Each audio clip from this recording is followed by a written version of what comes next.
आमच्या सरकारने ही घोषणा केली होती की राज्यातल्या शेतकऱ्यांना पुढच्या 3 वर्षामध्ये आम्ही दिवसा 12 तास वीज 365 दिवस देऊ आणि याकरता आपण मुख्यमंत्री सौर कृषी वाहिनी योजना सुरू केली होती।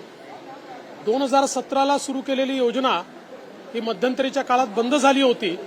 नव्याने पुन्हा 2023 मध्ये आपण ती सुरू केली आणि केवळ 11 महिन्यामध्ये 9000 मेगावॅटचे आपण LOA लेटर ऑफ अवॉर्ड हे आज त्या ठिकाणी दिले आहेत।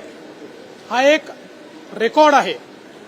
डिस्ट्रीब्युटेड पद्धतीनं 9000 मेगावॅट सोलर जनरेशन देशामध्ये कुठेही झालेलं नाही आणि बहुधा जगामध्ये कुठेही झालेलं नाही। केवळ 11 महिन्यामध्ये आपण 9000 मेगावॅटचे LOA दिले आहेत। सगळी टेंडरची प्रोसेस करून रिव्हर्स बिडिंग पद्धतीनं आपण हे केलेलं आहे आणि ₹2.87 तर ₹3.10 दर आपल्याला मिळाले आहेत। आपल्याला कल्पना आहे की आपण जी नॉर्मल वीज त्या ठिकाणी देतो ती साधारणपणे ₹7.5 आपल्याला पडते आणि शेतकऱ्यांकडून आपण ₹1.5 फक्त वसूल करतो। आता तीच वीज ₹7.5 ऐवजी ₹2.87 ते ₹3.10 मिळणार आहे आणि दिवसा ती वीज आपल्याला मिळणार आहे। केवळ 11 महिन्यामध्ये ही प्रोसेस आम्ही पूर्ण केली आहे। पुढचे 18 महिने हे आम्ही या ठिकाणी त्यांना त्यांचं काम पूर्ण करण्याकरता दिलेले आहेत। आता जे काही आपण लेटर ऑफ अवॉर्ड दिले आहेत याच्यामध्ये एकूण कृषी फीडरपैकी 50% फीडर हे पुढच्या 1.5 वर्षामध्ये सोलराइज होतील। आता आपण त्याची सेकंड फेज चालू करतोय। ज्या सेकंड फेजमध्ये आता उरलेल्या 50% फीडर्स करता पुन्हा आम्ही टेंडरची प्रोसेस सुरू करतो आणि मग महाराष्ट्र हे पहिलं राज्य असेल की ज्यामध्ये 100% कृषी जी काही वीज निर्मिती आहे ही सोलरवर त्या ठिकाणी ट्रान्सफॉर्म होईल आणि मला असं वाटतं की याच्यामुळे एकीकडे आपली कॉस्ट मोठ्या प्रमाणात वाचणार आहे, कारण आज शेतकऱ्यांना जी काही आपल्याला वीज द्यावी लागते त्याच्यावर जी सबसिडी आपण देतो जवळपास 13,000 कोटी रुपयाची सबसिडी आपण त्याच्यावर देतो। त्यातली काही सबसिडी ही आपल्या बजेटमधून येते आणि काही सबसिडी इंडस्ट्रीकडनं आपण घेतो, त्यामुळे इंडस्ट्रीचे रेट देखील वाढतात।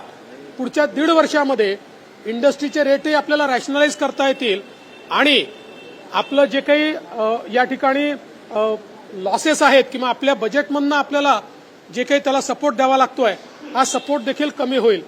आमचा प्रयत्न असा आहे की आपली जी महावितरण कंपनी आहे ही कंपनी आज मोठ्या प्रमाणात तिला लॉसेस येतात, पण ही जी का आपण ॲग्री सोलर कंपनी काढलेली आहे ही कंपनी आणि आता ज्या प्रकारे आपल्याला सगळे रेट्स मिळत आहेत याच्या आधारावर पुढच्या 3 ते 4 वर्षामध्ये महावितरण कंपनीला नवरत्न कंपनीमध्ये आणण्याचा आमचा प्रयत्न आहे की जेणेकरून ही लॉस मेकिंग नाही तर डिव्हिडंड देणारी कंपनी होऊ शकेल। अशा प्रकारची परिस्थिती आम्हाला आणायची आहे, त्याच्याकडे आम्ही वाटचाल केलेली आहे आणि आजच्या या निर्णयामुळे महाराष्ट्रातल्या शेतकऱ्यांना मोठ्या प्रमाणात फायदा होणार आहे। 40,000 कोटी रुपयाची इन्व्हेस्टमेंट यात होणार आहे, 25,000 जॉब्स यातनं निर्माण होणार आहे आणि एक नवीन इकोसिस्टीम पूर्णपणे सोलरच्या क्षेत्रात या ठिकाणी सुरू होते। आता जसं दुसऱ्या फेजमध्ये आम्ही सोलर फीडर करतो तसंच आता महाराष्ट्रातल्या जेवढ्या लिफ्ट इरिगेशन स्कीम्स आहेत या लिफ्ट इरिगेशन स्कीम्स देखील आम्ही सोलरवर आणण्याचा निर्णय करतो। माननीय मुख्यमंत्र्यांच्या मान्यतेने आम्ही येत्या कॅबिनेटमध्ये हा आमचा प्रयत्न आहे की त्याचा प्रस्ताव आणायचा आणि त्यानंतर आचारसंहिता संपल्यानंतर, आचारसंहितेच्या आधी झालं तर तो प्रयत्न करू, त्यानंतर संपल्यानंतर त्याचे टेंडर्स आम्ही रिव्हर्स बिडिंग पद्धतीनं त्या ठिकाणी फायनल करून आपल्या LIS स्कीम देखील या सोलरवर आणू। यामुळे विजेची मोठी बचत होईल, प्रदूषणापासून मोठी मुक्ती मिळेल आणि शेतकऱ्यांना कमी पैशामध्ये रिलायबल अशा प्रकारची पॉवर मिळेल। हे सगळं करत असताना एक अजून मोठा निर्णय आपण घेतला।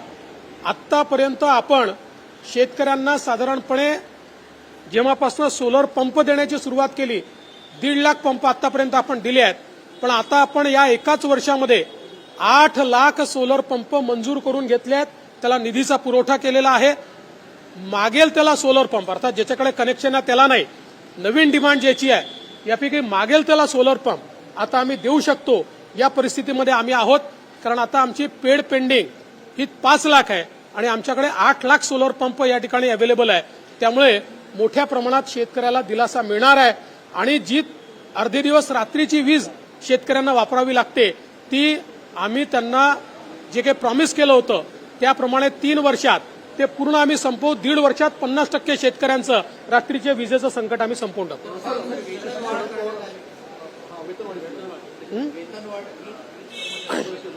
वीज कर्मचारी संघटनेशी आज आमची चर्चा झाली आणि या चर्चेमध्ये आम्ही जवळपास 1450 कोटी रुपयाची वेतनवाढ ही त्या ठिकाणी त्यांना दिलेली आहे, ज्याच्यामध्ये 15% बेसिकमध्ये वाढ आणि अलाउन्सेसमध्ये 100% वाढ अशा प्रकारची मान्यता आम्ही त्याला दिलेली आहे. याच्या व्यतिरिक्त जे लाईनवर काम करणारे कर्मचारी आहेत मी आज त्यांना आश्वस्त केलं आहे की त्यांनाही अधिकची वाढ ही देण्याच्या संदर्भात त्यांच्याशी चर्चा करून आम्ही निर्णय घेऊ आणि येत्या 1-2 दिवसामध्ये कंत्राटी कर्मचाऱ्यांच्या संदर्भातही चर्चा करून आम्ही निर्णय करणार आहोत. शरद पवारांनी एक धक्कादायक असं विधान केलेलं आहे. आमदार सुनील शेळके त्यांच्या कार्यकर्त्यांना दम देतात बैठकीने जाऊ नका, लक्षात ठेवा माझं नाव शरद पवार आहे.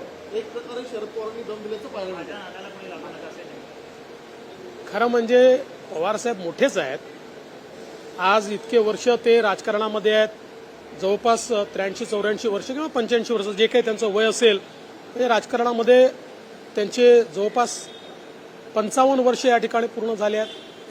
तर या स्तराच्या नेत्यांनी एका साध्या आमदाराला अशा प्रकारे जर धमकी दिली असेल तर ती योग्य नाही आहे. मला असं वाटतं की त्यांनी म्हणजे मी काही त्यांना सल्ला देण्या एवढा मोठा नाही आहे, पण त्यांनी याचा पुनर्विचार करावा. शेवटी ते कुठल्या स्तराला आहेत आणि जर अशा प्रकारे त्या आमदारांना धमक्या द्यायला लागले तर मला असं वाटतं कुठेतरी त्यांचा जो स्तर आहे तो खाली येईल आणि मला वाटत नाही की कोणी आमदार अशा प्रकारे त्यांना किंवा त्यांच्या कार्यकर्त्यांना धमकी देत असेल. मला असं वाटतं की म्हणजे मी काही त्यांचं म्हणणं ऐकलेलं नाही. तुम्ही जे म्हणताय त्याच्या आधारावरच मी माझी प्रतिक्रिया देतोय, पण मला हे काही योग्य वाटलेलं नाही.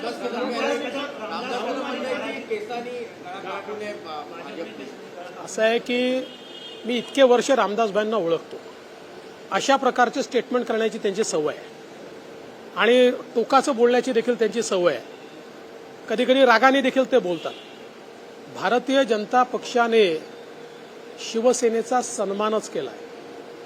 त्यांनी हे लक्षात घेतलं पाहिजे. आम्ही 115 आहोत तरी देखील आमच्यासोबत आलेल्या शिंदे साहेबांना आम्ही मुख्यमंत्री केलं, कारण खरी शिवसेना आमच्यासोबत आली याचं आम्हाला समाधान आहे आणि आम्ही भक्कमपणे शिंदे साहेबांच्या पाठीशी उभे आहोत. मुख्यमंत्री म्हणून आमचं पूर्ण समर्थन शिंदे साहेबांना आहे आणि आमच्यासोबतची शिवसेना असेल किंवा राष्ट्रवादी काँग्रेस असेल किंवा आमच्यासोबतचे इतर मित्रपक्ष असतील यांना सोबत घेऊनच आम्ही निवडणुकीला पुढे चाललो आहोत. त्यांचा पूर्ण सन्मान आम्ही ठेवणार आहोत. आता हे ठीक आहे की अनेक वेळा अनेक लोक थोडं आमचं लक्ष वेधून घेण्याकरता किंवा आपलं महत्त्व पटवून देण्याकरता वेगवेगळ्या टोकाच्या भूमिका बोलतात. आमच्यासारख्या मोठ्या लोकांनी आणि मॅच्युअर्ड लोकांनी त्या गंभीरतेने घेऊ नये. पण सर भुजबळ साहेब असं म्हणतायत की जेवढ्या जागा म्हणजे आमची आमदारांची संख्या पण तेवढीच आहे जेवढी शिवसेनेची आहे, त्यामुळे आम्हाला तेवढ्याच जागा लोकसभेच्या हव्या किंवा कोणी काही मागायला हरकत नाही. निर्णय वास्तविकतेवर आधारित होईल.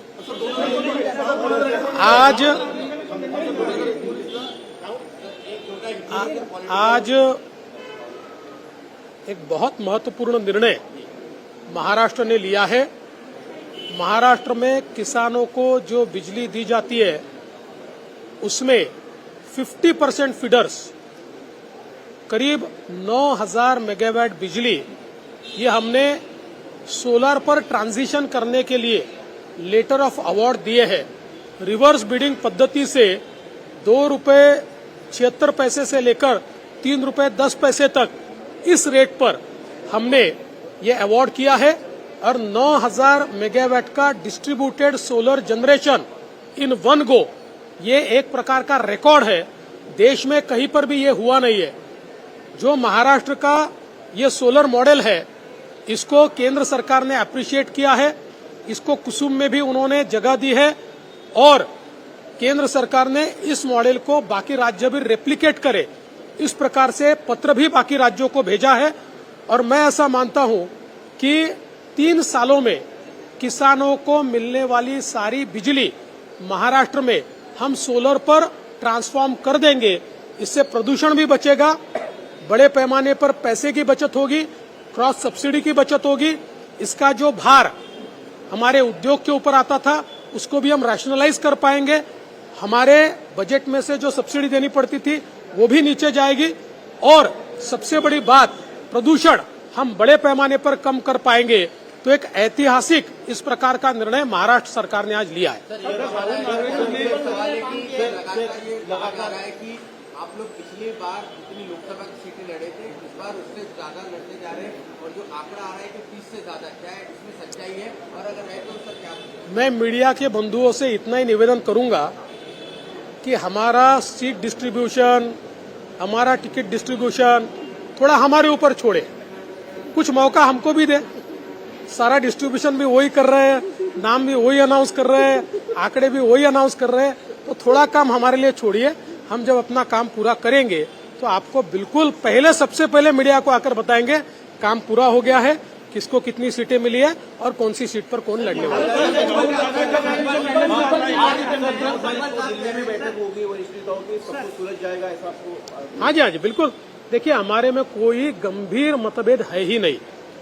2-3 सीटों के ऊपर हम लोग आपस में बातचीत कर रहे हैं, उसमें भी कोई, मैं ऐसा नहीं मानता कि कोई गंभीर मतभेद है, हम उसको सुलझा लेंगे।